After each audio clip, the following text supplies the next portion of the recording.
அஸ்ஸலாமு அலைக்கும் வரஹ்மத்துல்லாஹி வபரகாத்துஹு. நம்ம போன வீடியோவில் இஃப் ஸ்டேட்மெண்ட் பற்றி பார்த்தோம். இந்த வீடியோவில் எல்ஸ் ஸ்டேட்மெண்ட் பற்றி பார்ப்போம். ஸோ இதுக்கு பிறகு நம்ம எல்ஸ் இஃப் ஸ்டேட்மெண்ட் மறுவா நெஸ்டட் ஸ்டேட்மெண்ட் பற்றி பார்ப்போம். ஸோ இந்த வீடியோவில் எல்ஸ் ஸ்டேட்மெண்ட் பற்றி நான் எக்ஸ்பிளைன் பண்ணுறேன். ஸோ பேசிக்காக நம்ம இஃப் கண்டிஷன் எப்படி எழுதுவோம்னா அதில் ஒரு சிண்டெக்ஸ் இப்படி தான். அதாவது இஃப் அப்படின்னு போட்டுட்டு ரெண்டு பெரந்தசிஸ் ஓப்பன் பண்ணி க்ளோஸ் பண்ணி அதுக்கு பிறகு ஒரு கேர்லி பிரேசஸ் ஓப்பன் பண்ணி அடுத்த கேர்லி பிரேசஸ் க்ளோஸ் பண்ணி அந்த கேர்லி பிரேசஸுக்குள்ளே என்ன எழுதுகிறோமோ இந்த கண்டிஷன் ட்ரூ ஆகிற சந்தர்ப்பத்தில் இந்த கேர்லி பிரேசஸுக்குள்ளே இருக்கிற ஸ்டேட்மெண்ட் ரன் ஆக போகுது. இது நம்ம ஆல்ரெடி பார்த்தோம். இப்போ அதை வச்சு உங்களுக்கு ஒரு சிம்பிளான ஒரு எக்ஸாம்பிள் ஒன்று சொல்லணும்னா, இப்போ நான் ஒரு வேரியபிள் டிக்ளரேஷன் ஒன்று பண்ணுறேன். இன்ட் ஏஜ் அப்படிங்கிற ஒரு வேரியபிள் டிக்ளரேஷன் பண்ணி இந்த ஏஜுக்கு ஒரு வெல்யூ ஒன்று நான் செட் பண்ணுறேன். இந்த வெல்யூ 25 அப்படிங்கிற ஒரு வெல்யூ செட் பண்ணிவிட்டு நான் இந்த வேரியபிள் டிக்ளரேஷனை ஃபினிஷ் பண்ணிட்டேன். இப்போ நம்ம வளமையாக எப்படி எழுதுவோம், இஃப் ஸ்டேட்மெண்ட்டுக்கு உள்ளே ஒரு கண்டிஷன் ஒன்றை போடுவோம். ஸோ இங்கே நான் கண்டிஷன் போடுறேன், ஏஜ் கிரேட்டர் தென் 18. ஸோ இங்கே என்ன சொல்லியிருக்கேன்னா இந்த கண்டிஷன் அதாவது ஏஜ் 18ஐயும் விட அதிகமாக இருந்தால் எனக்கு இந்த இஃப் ஸ்டேட்மெண்ட்டுக்குள்ளே பிரிண்ட் பண்ணணும். என்னத்தை பிரிண்ட் பண்ணணும்னா யூ ஆர் அடல்ட் அப்படின்னு பிரிண்ட் பண்ணணும். இப்போ நான் இந்த ஸ்டேட்மெண்ட்டை ஃபினிஷ் பண்ணிட்டேன். இங்கே என்ன சொல்லியிருக்கேன், யூ ஆர் அடல்ட் அப்படிங்கிற மாதிரி சொல்லியிருக்கேன். அதாவது எந்த சந்தர்ப்பத்தில் ஏஜ் 18ஐயும் விட அதிகமாக இருந்தால் யூ ஆர் அடல்ட் அப்படிங்கிறத பிரிண்ட் பண்ணணும் அப்படின்னு சொல்லியிருக்கேன்.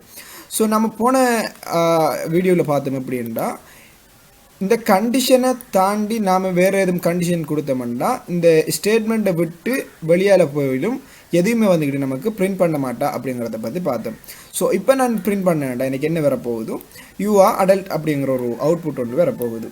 ஸோ இங்கே எப்படி நெக்ஸ்ட் எல்ஸ் ஸ்டேட்மெண்ட் ஒர்க் ஆகுது அப்படின்னு நீங்கள் கேட்டிங்கன்னா நல்லா கவனிச்சு கொள்ளுங்க. இப்போ நான் மார்க்ஸ் ஒன்றை டிக்ளேர் பண்ணுறேன், அதை வச்சு உங்களுக்கு எக்ஸ்பிளைன் பண்ணுறேன். இங்கே இன்ட் மார்க் அப்படிங்கிற ஒரு வேரியபிள் ஒன்று டிக்ளேர் பண்ணிவிட்டு இங்கே அந்த வேரியபிள் வேல்யூக்கு நான் 90 அப்படிங்கிற ஒரு வேல்யூ ஒன்று கொடுக்கேன். இதுக்கு கீழே கண்டிஷன் போட போகிறேன், இஃப் கண்டிஷன் எப்படி போட போகிறேன்னா இந்த மார்க் லெஸ் தென் 50 50ஐயும் விட சிறிதாக இருந்தால் எனக்கு என்னத்தை பிரிண்ட் பண்ணணும் அப்படிங்கிற விஷயத்தை நாம் இந்த கேர்லி பிரேசஸுக்குள்ளே நம்ம செல்லுவோமே. ஸோ இங்கே எல்ஸ் ஸ்டேட்மெண்ட் எந்த சந்தர்ப்பத்தில் யூஸ் ஆகும் அப்படிங்கிறத நான் எக்ஸ்பிளைன் பண்ணிவிட்டு நான் இந்த கோடை ஃபினிஷ் பண்ணுறேன். அதாவது இஃப் ஸ்டேட்மெண்ட் ஒன்று போட்டிருக்கோம்னா அந்த இஃப் ஸ்டேட்மெண்ட் எப்போ ஃபால்ஸ் ஆகுதோ, எப்போ அந்த இஃப் ஸ்டேட்மெண்ட்டை கண்டிஷன் ஃபால்ஸ் ஆகுதோ அந்த சந்தர்ப்பத்தில் தான் எல்ஸ் ஸ்டேட்மெண்ட் ஒர்க் ஆகும். நல்லா வழங்கி வச்சுக்கொள்ளுங்க. இஃப் ஸ்டேட்மெண்ட் எப்போ ஃபால்ஸ் ஆகுதோ அப்போ தான் இந்த எல்ஸ் ஸ்டேட்மெண்ட் ஒர்க் ஆகும் அப்படிங்கிறத வழங்கிக்கொள்ளுங்க. ரைட், இப்போ நான் ஒரு கண்டிஷன் போட்டிருக்கேன், என்ன மார்க்ஸ் 50ஐயும் விட குறைவாக இருந்தால் எனக்கு என்னத்தை பிரிண்ட் பண்ணணும், சி அவுட்டில் யூ ஆர்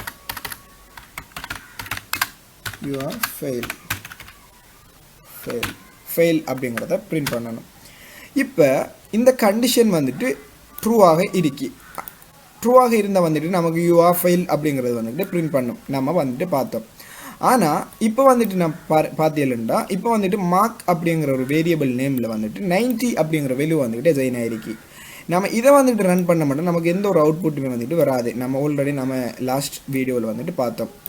ஸோ இதை எப்படி கிளியர் பண்ணுறோம்னா எல்ஸ் சிஸ்டம் மூலமாக இப்போ எல்ஸ் அப்படின்ட்டு போட்டுட்டு இதுக்குள்ளே என்னத்தை பிரிண்ட் பண்ணுறோமோ, என்ன ஸ்டேட்மெண்ட்டை பிரிண்ட் பண்ண சொல்கிறோமோ இந்த எல்ஸுக்குள்ளே இருக்கிற ஸ்டேட்மெண்ட் ஒர்க் ஆக போகுது. ஸோ இங்கே பார்த்தீங்கன்னா சி அவுட்டில்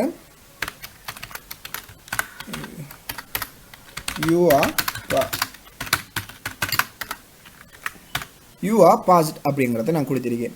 இப்போ என்ன செய்யும்டா இந்த கோட் எப்படி ஒர்க் ஆகும்டா, ஃபஸ்ட்டுக்கு இந்த இஃப் ஸ்டேட்மெண்ட்டில் கண்டிஷன் செக் பண்ணும். இந்த மார்க்குங்கிற வேரியபிளில் என்ன வெல்யூ ஸ்டோர் ஆகியிருக்கோ அந்த வெல்யூ 50ஐயும் விட அதிகமாக குறைவாக இருந்தால் லெஸ்ஸாக இருந்தால் யூ ஆர் ஃபெயில்டு அப்படிங்கிற ஸ்டேட்மெண்ட்டை வந்துட்டு ரன் ஆகணும், அவுட்புட் ஆக்கணும் அப்படின்னு சொல்லியிருக்கோம்.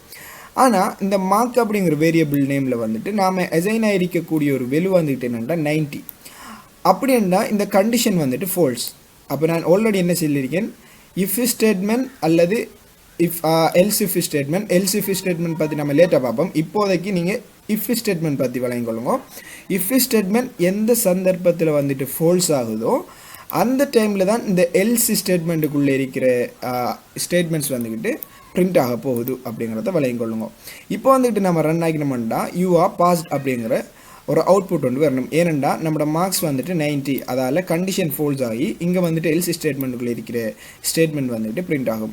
ஸோ இதை ரன் பண்ணா நமக்கு நம்ம நினைச்ச அவுட்புட் வந்துட்டு வரும், யூ ஆர் பாஸ்ட். ஸோ இவ்வளோ தான் எல்ஸ் ஸ்டேட்மெண்ட் வந்துட்டு. இஃப் எல்ஸ் ஸ்டேட்மெண்ட் வந்து நீங்களே வந்துக்கிட்டு நிறைய ப்ராக்டிஸ் பண்ணி பார்த்தீங்கன்னா இன்னுமே வந்துக்கிட்டு உங்களுக்கு கிளியராக வந்துட்டு வழங்கும் இன்ஷா அல்லாஹ். ஸோ எதுவும் டவுட்டுகள் இருந்தால் நீங்கள் கமெண்டில் லீவ் பண்ணுங்க. மேக்ஸிமம் என்னால் முடிஞ்ச அளவுக்கு இன்ஷா அல்லாஹ் நான் ஹெல்ப் பண்ணுறேன். Anyway, thanks for watching. I'm Akthar Farvees. Bye.